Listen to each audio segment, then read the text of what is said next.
Okay, I want to cover this incident that recently happened, reportedly coming out of Jacksonville, where there was a shooting at a Dollar General. This is another example where the police department has a responsibility to clarify things to ensure that people's rights are secured as they're pursuing criminals, and they don't do it.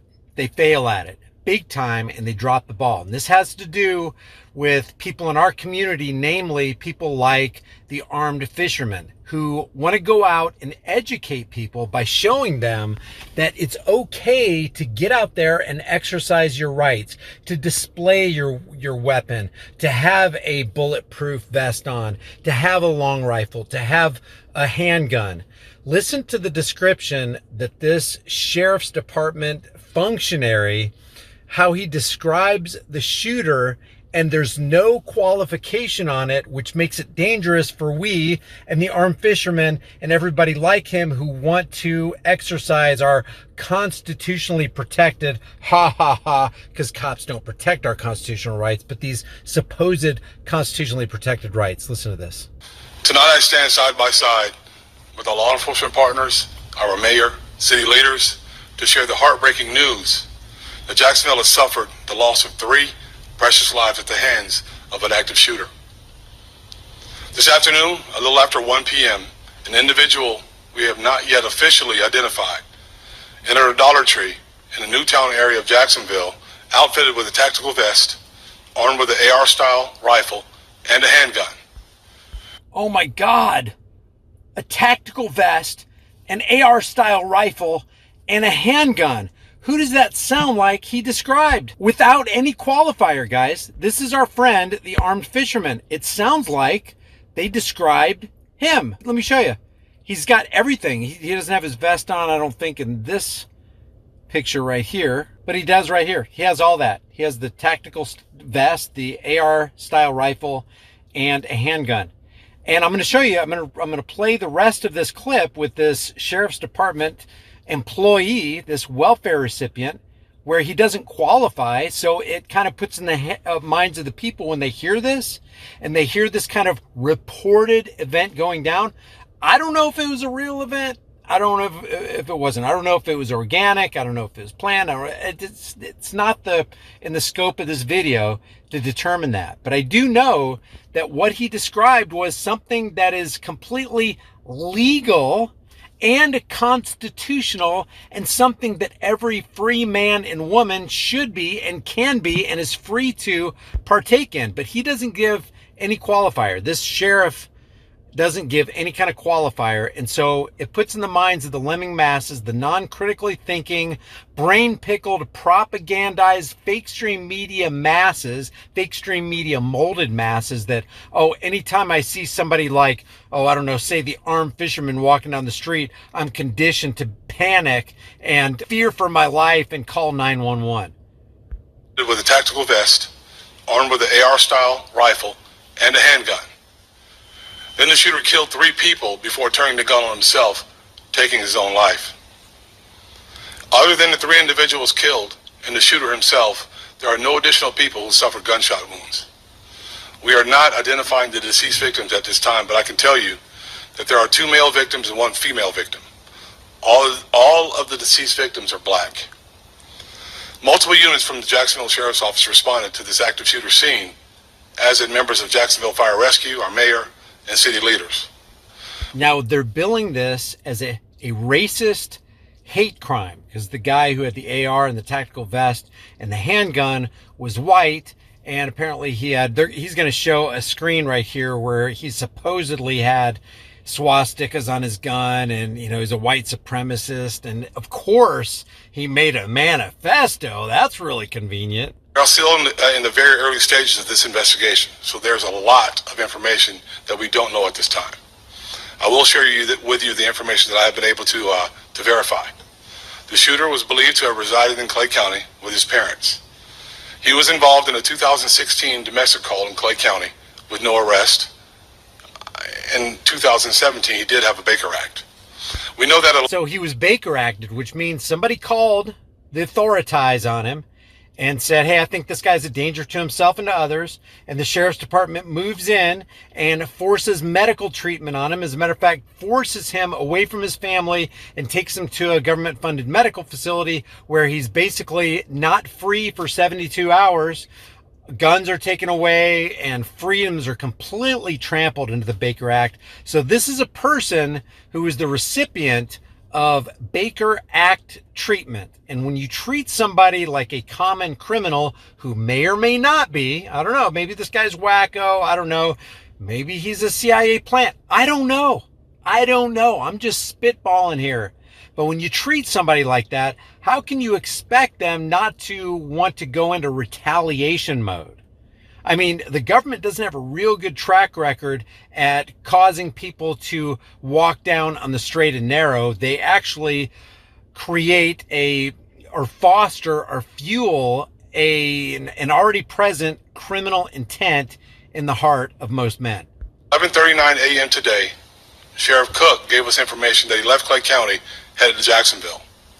At 1:18 p.m., he texted his father and told his father to check his computer.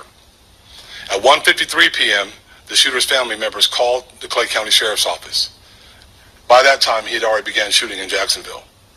The Clay County Sheriff's Office, who has been assisting our agency with this investigation, received information after the shooting that the shooter had authored several manifestos, one to his parents, one to the media, and one to federal agents.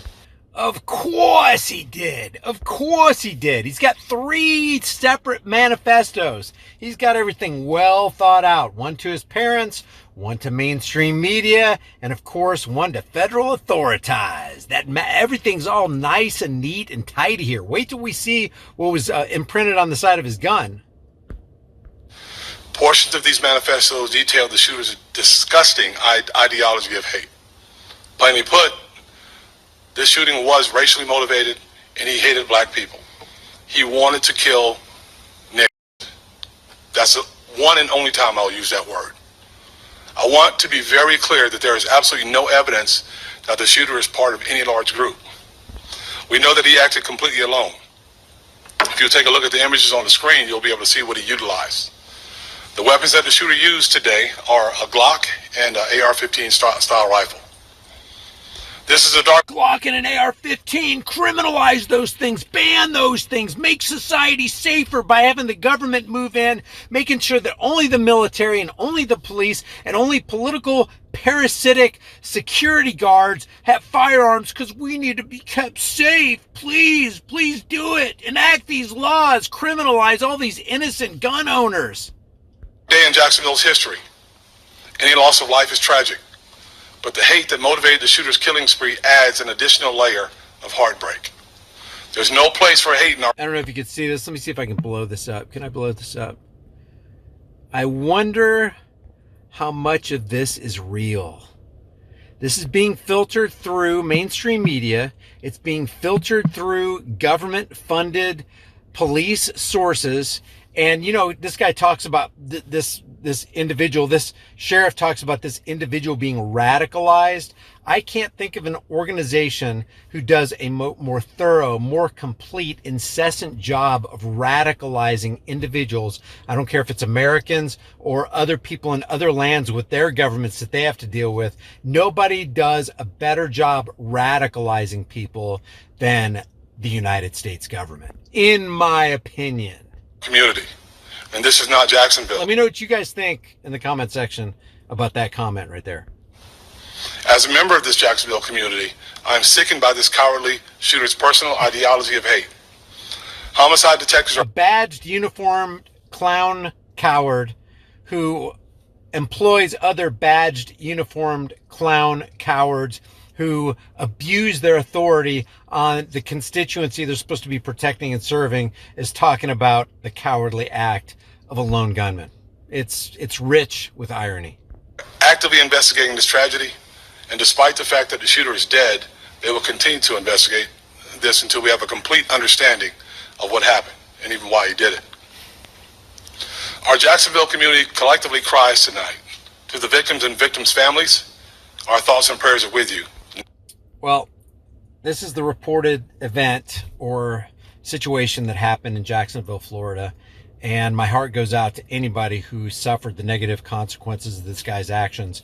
But it is just this guy's actions. And it's incumbent upon a person who's supposed to be protecting and serving the people and safeguarding rights to say, hey, but I want to make it clear, even though this guy had a protective vest on, even though this guy had an AR-15 style rifle, even though this guy had a Glock or some kind of handgun, that is not to say that everybody who wears that kind of stuff is an evil person. As a matter of fact, you want somebody like that beside you in aisle 5 if they're not criminally minded, because if something does come down, like if this guy comes into the room, you want the armed fisherman to be in your aisle, whether it's a sporting goods aisle, a grocery store aisle, or you're trying to pick out a, bouquet of flowers for your girlfriend. You want the armed fisherman being in your aisle, but better yet, what the armed fisherman and everybody out there is trying to convey, and let's go to the armed fisherman here. Let's just focus on this.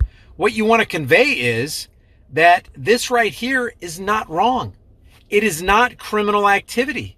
It is not beyond the pale of reasonability and sanity.